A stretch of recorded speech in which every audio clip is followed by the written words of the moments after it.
আসন্ন বিপিএল অনুশীলনে ব্যস্ত সময় পার করছে দলগুলো। ঢাকা ক্যাপিটালসের প্র্যাকটিসে মুস্তাফিজ লিটন ছিলেন মনোযোগের কেন্দ্রে।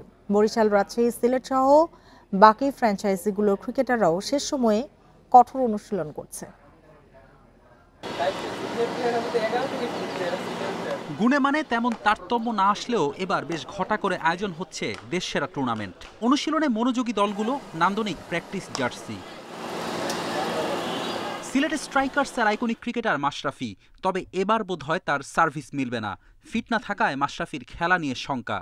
আমাদের স্কোয়াডে এখনও আছে, কারণ এই টিমের অতপ্রত অংশ হচ্ছে মাশরাফি, এবং আমরা ডিপেন্ড অন সিচুয়েশন, ও কি ফিল করতেছে, ফিটনেসের অবস্থা কি, খেলার মোট পর্যায়ে থাকে বা সিচুয়েশন যদি ভালো থাকে তাহলে তো অবশ্যই খেলবে।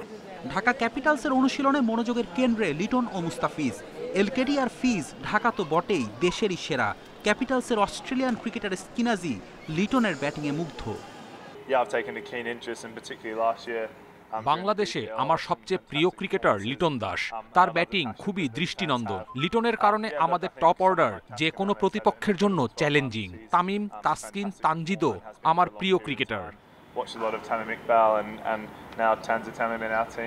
প্লেয়ার কালেকশনে রাজশাহী খুব শক্তিশালী না হলেও বহুদূর যাওয়ার স্বপ্ন দেখে। তরুণ মারকুটে ব্যাটার জিসান আলম দলটির বড় শক্তি। আমাদের পেস বোলারে তাসকিন ভাই আছে, বাংলাদেশের টপ বোলারের মধ্যে একজন। তারপর শফিউল ইসলাম আছে, মোহর ভাই আছে। ব্যাটিংয়ে আমি আছি, বিজয় ভাই আছে, ইয়াসির রাবি ভাই আছে, আকবর ভাই আছে। স্পিনে মুরাদ ভাই আছে, সানজামুল ভাই আছে। আশানুরূপ আমাদের টিমটা মাশাআল্লাহ খুব ভালো আছে। দিনে যে ভালো ক্রিকেটটা খেলবে সেই সেরা। টি-20তে কোনো স্পেসিফিক বড় কোনো টিম নেই। যদি আমরা ভালো ক্রিকেট খেলি ইনশাল্লাহ আমরা ভালো কিছু করতে পারবো। ডিফেন্ডিং চ্যাম্পিয়ন ফরচুন বরিশাল তারকা ক্রিকেটারে ভরপুর।